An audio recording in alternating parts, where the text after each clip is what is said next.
Hello বন্ধুরা, তোমরা কিন্তু দেখতে পাচ্ছ যে এখানে আমি বিরিয়ানি বানিয়েছি। তো সবাই বসে কিন্তু খাচ্ছি।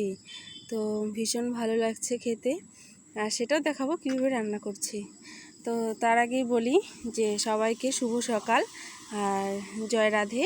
তো আমি কিন্তু সকালবেলা ঘুম থেকে উঠে কিন্তু এই যে স্নান করে পুজো দিয়ে নিয়েছি, যেহেতু অমাবস্যা ছেড়ে গেছে। তো ধোয়া মোছা করে তারপরে কিন্তু আমাদের আম দুধ দিতে হয় ঠাকুরকে। তো আমি এই যে গোপালকে আম দুধ দিয়ে দিয়েছি। তো আমি সকালবেলা পুজো করে যদি কাজ করি মনটাও ভালো লাগে, বেশ শান্তি লাগে একটা। তো তোমরা সকালে দাও কিনা জানি না। তো আমি কিন্তু ছোটো থেকেই কিন্তু আমি সকালবেলাই পুজোটা দিয়ে নিই। তো এই যে দেখতে পাচ্ছ যে আমি শাড়ি পরে তো পুজো দিয়েছি। আর বেশ শাড়ি পরেও কিন্তু পুজো দিলে লক্ষ্মী লক্ষ্মী মনে হয়, কিন্তু সব দিন হয়ে ওঠে না ঠিক। তারপরে কিন্তু এই যে এখানে দেখতে পাচ্ছ যে বৃষ্টি পড়ছিল। তো মেয়ে স্কুলে যাবে দেখে ওই যে ভিজছে, চান করবে। আর ওর বাবাও চান করে নিয়েছে, সবাই যে ধোয়া কাচা হয়ে গেছে। তো আজকে সবাই স্নান করেই কিন্তু খাওয়া দাওয়া করব। আর এই যে মেয়ে কিন্তু রেডি হয়ে গেছে। এখানে বৃষ্টিও কিন্তু কমে গেছে। তো মেয়ে স্কুলে যাবে। তো তারপরে কিন্তু আমি এই যে এখানে দেখতেই পাচ্ছো যে আমি দুপুরে সব রান্না বান্না করছি। আর আজকে তো অনেক কিছু ধুয়েছি, সেগুলো চলো আমি দেখাচ্ছি তোমাদের। তো একটু ছাদে যাই। তো ছাদে উঠছি এই যে। তো তোমরাও থাকো সাথে সাথে, তো দেখতে পাবে। তো এই যে এখানে ছাদে আমি উঠে গেলাম। তো ছাদটাও কিন্তু একদম নোংরা হয়ে আছে। তো আমি অনেক দিন থেকে পরিষ্কার করি না। তো এখানে কিন্তু কিছুটা পাতলা কাপড়গুলো আমি মেলে দিয়েছি। আর এখানে দেখতেই পারছো যে একদম শ্যাওলা পড়ে গেছে। মানে এত বৃষ্টি ছিল যে আমি কদিন আমি ছাদে উঠিনি। আর এখানে যে বাঁশগুলো পড়ে আছে, তো এগুলো পরিষ্কার করতে হবে, পরে আমি একদিন পরিষ্কার করে নেব। আর এখন কিন্তু প্রচণ্ড গরম লাগছে যেহেতু বৃষ্টির পরে। আর এখানে দেখতে পাচ্ছ যে ভারী জিনিস আমি চাদরগুলো কিন্তু রাস্তার পাশে বাঁশে দিয়ে মেলে দিয়েছি। আর আমাদের যেহেতু পাশে রাস্তা, তো আমি রাস্তায় ছোট কাপড় বেশি মেলি না, কারণ পরে গেলে রাস্তায় উড়ে চলে যায়। তো তারপরে কিন্তু এই যে আমি কিন্তু কাপড়গুলো আমি উল্টিয়ে দিয়ে তারপরে নেমে গেছি। এবার তারপরে বলছি বন্ধুরা, তো আমার ছেলে মেয়ে আর আজকে যোগা ক্লাস ছিল ময়নাগুড়িতে। তো ওদেরকে তো আমাকে নিয়ে যেতে হবে, যেহেতু ওর বাবা সময় দিতে পারে না, আমাকে তো সময় দিতেই হবে। তো আমি ওদেরকে যে যোগা ক্লাসে নিয়ে এসেছি। তো আজকে কিন্তু রিং ঘোরানো করাচ্ছে।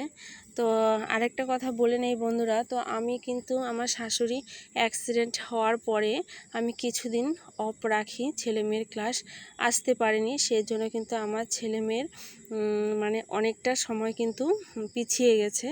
তো ওরা কিন্তু অনেক কিছু ভুলে গেছে। তো আজকে ক্লাসে এসে আজকে বলতে না, আমি কিছুদিন আগে এসেছি। মানে আজকে রিং ঘোরাতে গিয়ে ওর কিন্তু একটু অসুবিধা হচ্ছিল, ও ঠিক মতন করতে পারছিল না। তো এইখানে কিন্তু তিনজন এরা বেশ ভালোই করছে, যেহেতু এরা রানিং ছিল। তো আমার 2 মাসের মতন অফ ছিল, আমি আসতে পারিনি। শাশুড়ি খুব অসুস্থ ছিল, শাশুড়ি মা। তো যাই হোক, আমরা এই যে এখানে এসে কিন্তু সবাই বসে থাকি, সব মহিলারা। তো এখানে কিন্তু যেহেতু আমরা উপরে বসি, তো নিচে কিন্তু হাই রোড ময়নাগুড়ি এটা রাস্তা। তো এখান থেকে সব দেখা যাচ্ছে। তারপরে এই যে আমি দেখাচ্ছি যে আমার মেয়ে, এই যে মেয়ে করছে ঠিক, কিন্তু বারে বারে ওর পড়ে যাচ্ছিল। আর ও কিন্তু রিং ঘোরাতে খুব ভালোবাসে, আর ওর কিন্তু খুব সুন্দর হতো। ওকে ছাড়ও বলতো যে ওর রিং ঘোরানো খুব ভালো হয়। তো আজকে কিন্তু ও ঠিক মতো করতেই পারছিল না। ও নাচতে গিয়ে ও তো রিং বারে বারে পড়ে যাচ্ছিল। তো ওর মনটা ভীষণ খারাপ। তো বাড়িতে এসেও ও বলছিল, কান্না করছিল যে মা আমার ঠিক ভালো হচ্ছিল না আজকে। তো আমি ওকে বলেছি কোনো ব্যাপার না, 2-1 দিন করলে ঠিক হয়ে যাবে। যাই হোক, এখানে এই যে সবাই করছে, আর দেখতেও ভীষণ ভালো লাগছিল। সাথে যেহেতু মিউজিক ছিল, তো ওদেরও এনার্জি ছিল। আর ছেলের কিন্তু আগেই হয়ে গেছে। তো এই যে, আর যেহেতু ও একটু বড়, তো ওদেরটা দেখে কিন্তু ছোটরা করবে।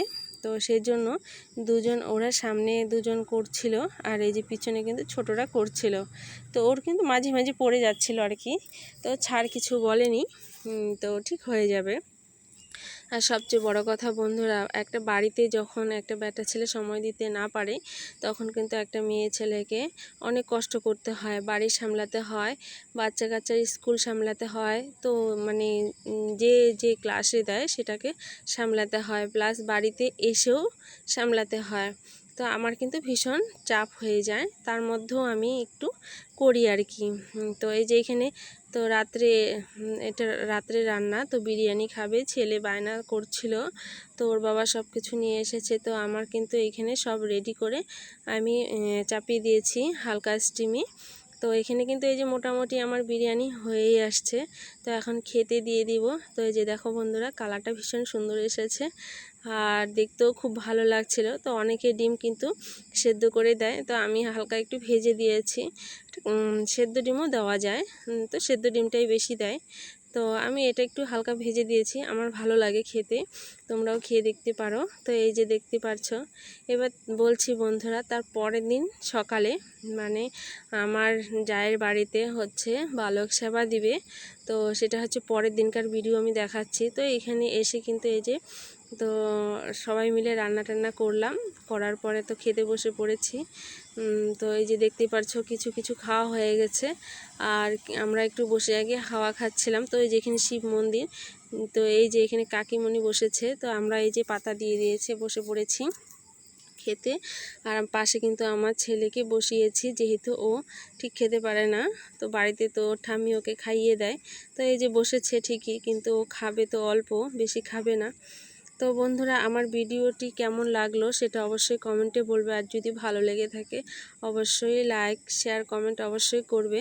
আর আমার কিন্তু ইউটিউবে মিষ্টি পরিবার নামে একটি চ্যানেল আছে, তো তোমরা চাইলে সেখানেও দেখতে পারো। তো আমি কিন্তু সেখানেও ভিডিও দেই। তো বন্ধুরা, আজকে এখানেই শেষ করছি।